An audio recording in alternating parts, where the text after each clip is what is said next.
This will be a quick lesson. Well, quickish. It will help you to get your field customization options prepared for the things we're going to cover over the next 2 weeks. Next week, we'll be talking about creating email templates for an AAP client questionnaire. And the following week, we're going to be creating workflows for the client AAP and lead AAP workflows and how to trigger those at the right time. Okay, customizations. First, let's go to Settings, Email, Columns, Calendar, and Other Settings, Edit. If you need the company fields, enable those. If you want to add any important dates,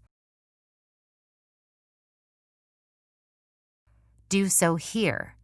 Let's add Part A start date and Part B start date. I'll show you where they appear later in the video.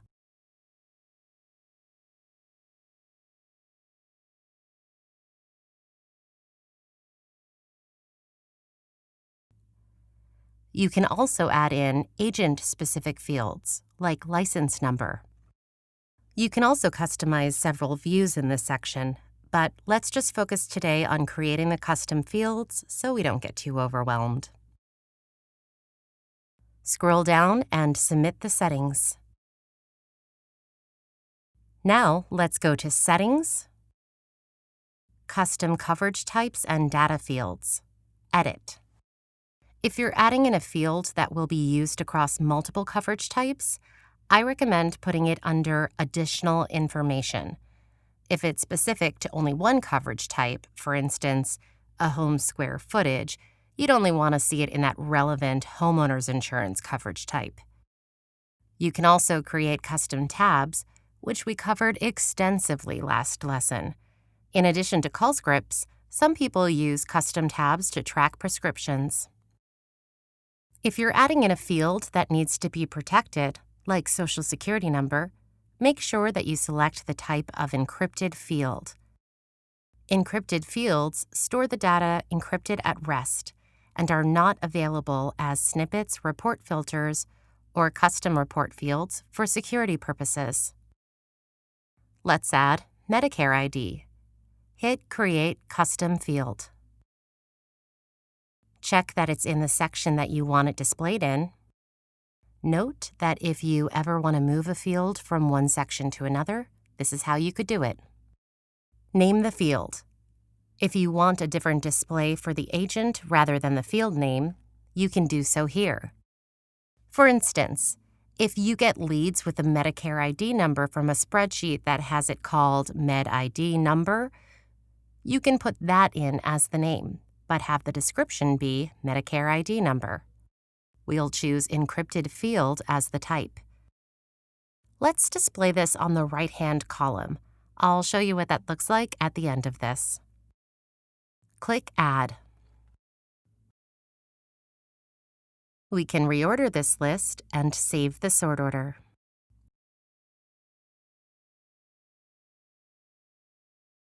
If you need product-level fields, scroll down to the Product Custom Fields.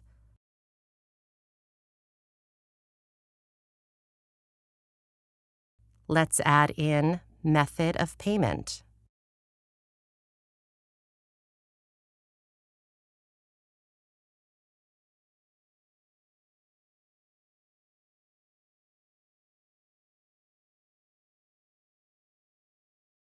Note that you can also create drop-down options for the fields and custom tabs.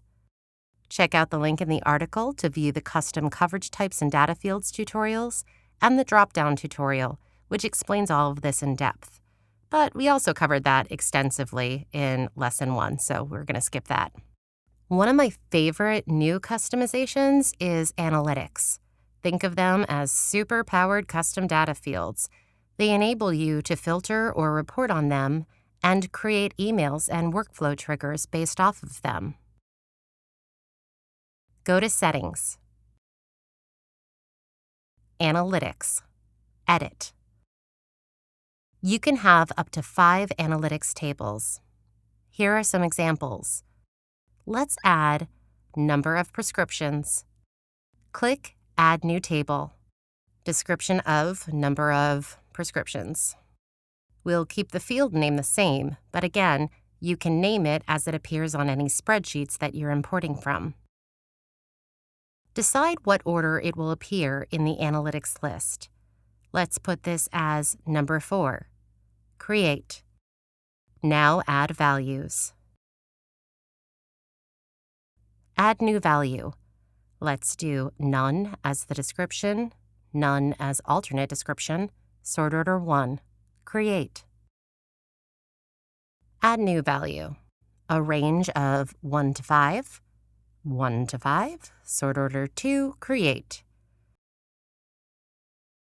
6 to 10, 6 to 10, sort order 3, create.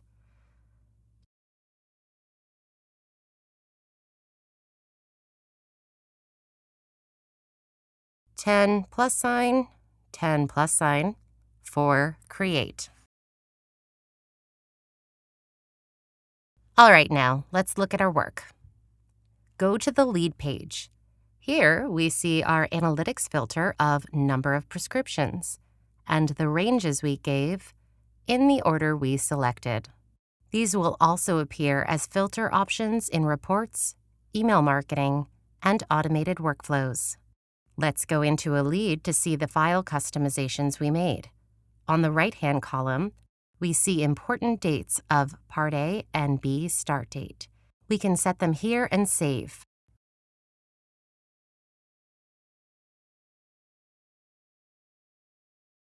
We see that Medicare ID number that we said to push to the important information on that right-hand column. It's blank now, so let's set it. Go to Information, scroll down.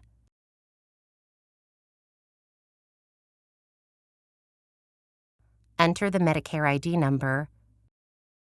Save. Now it shows on the right-hand column of every tab in the file. Let's go up to where the analytics tables are to number of RXs. Select from the values drop-down that we created. Save the update.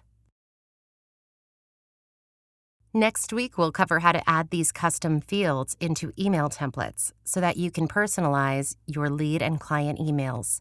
These custom fields are also available to import from your website forms and also send out in text messages. We'll cover personalization of text messages in week 4 with the automated workflow campaigns. Extra credit lessons will be posted tomorrow in Facebook and Twitter @radiusbob.